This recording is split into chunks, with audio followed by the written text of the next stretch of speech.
सामवेद जो है वह उपासना का वेद है। अगर हमें ईश्वर से उपासना करनी है ना, तो सामवेद के पास जाना होगा।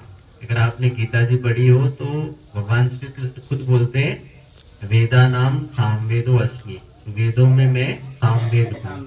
ठीक है।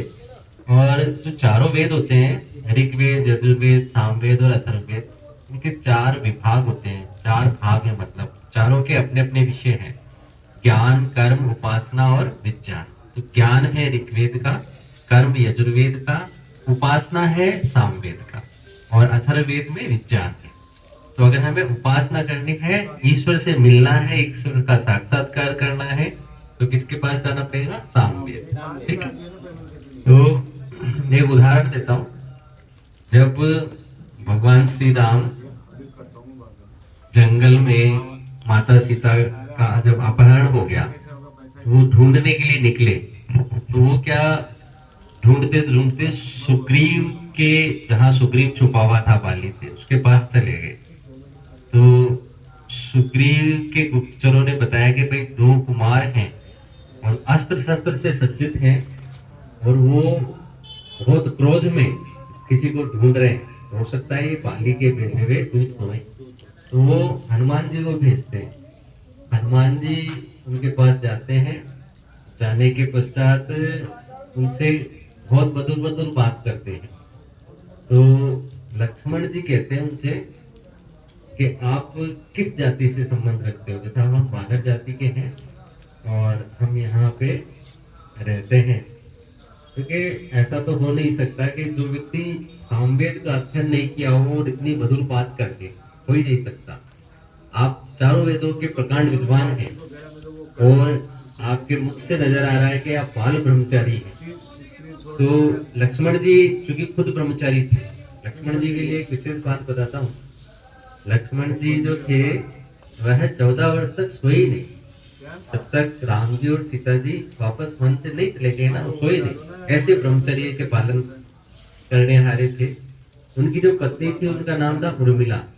उर्मिला किनकी बेटी थी पता है आपको? राजा जनक की बेटी थी सीता। उर्मिला जनक के छोटे भाई थे, काकुत्स करके थे, सांकाक्ष नगरी के राजा थे। और जो मांडवी थी और श्रुतकीर्ति जो भरत और शत्रुघ्न की पत्नी थी, वह भी उनके छोटे भाई थी। पर लक्ष्मण के बारे में आगे चर्चा करेंगे, क्योंकि लक्ष्मण ने जब मेघनाथ का वध कर दिया था ना, छोटा सा उदाहरण दे देता हूँ आपको, क्योंकि हम राम दरबार की स्थापना कर रहे हैं, सामवेद की बात कर रहे हैं, तो हमारा इतिहास हमें पता होना चाहिए कि हम क्यों सामवेद को इतना मानते हैं। तो जब उर्मिला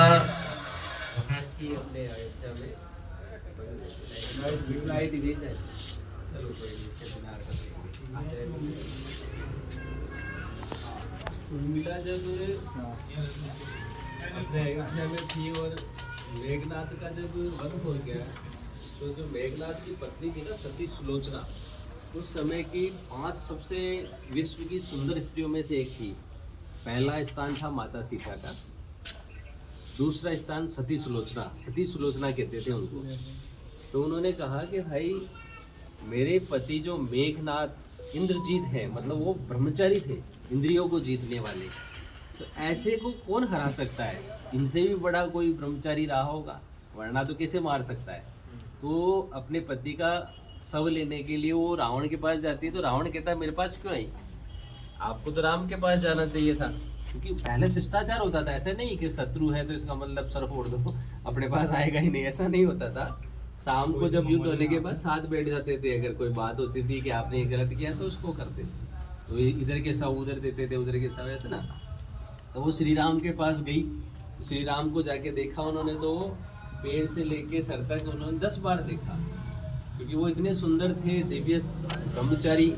और राम जी जैसा तो कोई हुआ ही नहीं, तभी तो आज 9 लाख वर्ष बाद हम भी याद कर रहे हैं। फिर उसके बाद में उनको निवेदन करती है कि साहब मैं अपने पति का शव लेने आई हूँ और मैं मेघनाथ की पत्नी हूँ। तो राम जी कहते हैं ठीक है, आपका शव उधर है, रखा है मेघनाथ का, आप सम्मान सहित ले जा सकते हैं। फिर साहब मैं ये जानना चाहती हूँ मेरे पति का वध किसने किया? तो उन्होंने लक्ष्मण की तरफ इशारा किया, तो लक्ष्मण क्या पीछे बैठे थे। जैसे ही सती सुलोचना ने लक्ष्मण को देखा तो वो 10 बार देखती रही नख से लेके सिर तक। तो उसको लगा कि मैं मेरे पति के शव को लेने आई हूँ, किंतु इतना तेज है इस युवक में कि मेरी जैसी सती भी 10 बार देख रही है उसको। इसका मतलब मेरा सतीत्व भी फेल है, इसीलिए मेरे पति का वध हुआ और इसकी जो पत्नी है उर्मिला वो मुझसे जीत गई। तो ये